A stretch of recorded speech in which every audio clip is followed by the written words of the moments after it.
welcome to our weekly reflection this week. I want to share with you a letter about a very serious topic that we're hearing about in the news the last couple of days and a week about the unmarked burial site near a former school in Kamloops. And it's really important that it's a very sensitive, serious topic, and I want to, as a local leader, just local here in the Catholic Church, to talk a little bit about it, but really tell you about what's happening with leadership right now as the last really just couple of days. So on June 2nd, Archbishop J. Michael Miller from Vancouver has talked about and given a letter of response to the First Nations community. Now, Kamloops, where the school was part of that diocese until maybe 40 years ago. So I want to share a letter and response by Archbishop Miller.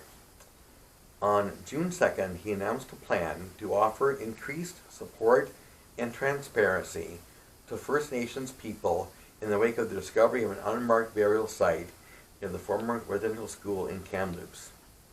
He quotes, "The Church was unquestionably wrong in implementing a governmental colonialist policy which resulted in devastation of children, families, and communities." The Archbishop repeated his commitment to the apology he gave for the Truth and Reconciliation Commission in 2013.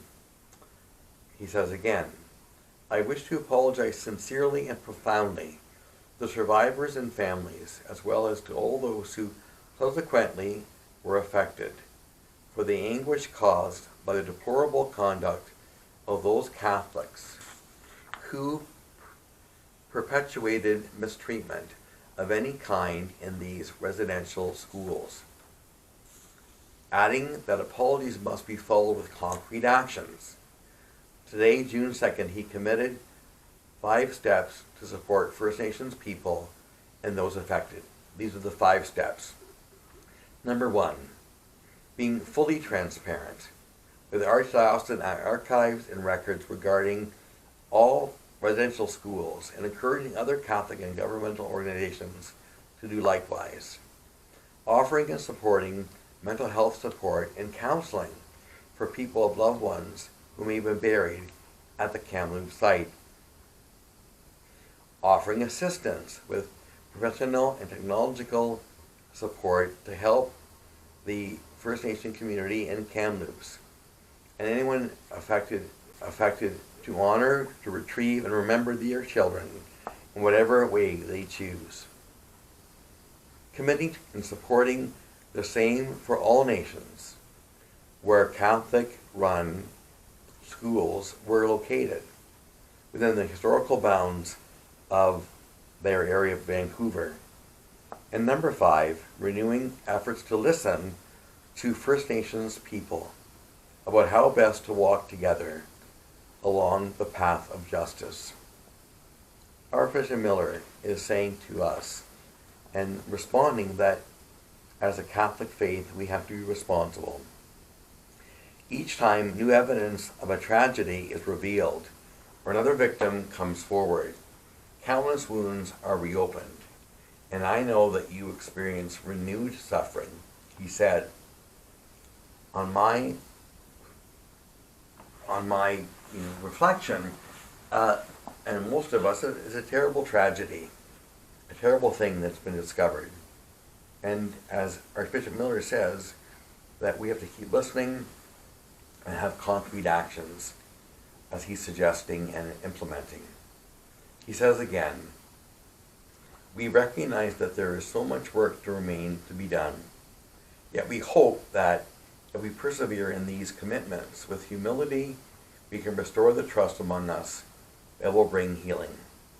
That will take time, that will take listening, that will take all of us in the Catholic Church with the Christian faith to listen. I want to be assured of myself and the local priesthood in Elmira that we listen, we learn, we receive the facts, we ask our leadership in Canada with the bishops, keep being transparent, keep listening, which they do, but as leadership, we continue to do that, and that people, especially the First Nations, are being listened to. It's a very difficult subject. Again, you can find that statement on the Archdiocese of Vancouver website as you come down and you scroll down, or also if you can go on the BC Catholic, if they have a website, you can go on there. So we have to keep learning, getting all the facts, learning what happened, and but listening and praying for reconciliation and for healing. Be assured of my support and prayers for this at this time. May God be with us in these trying times to know that together as we listen, we can support one another. May God bless you all.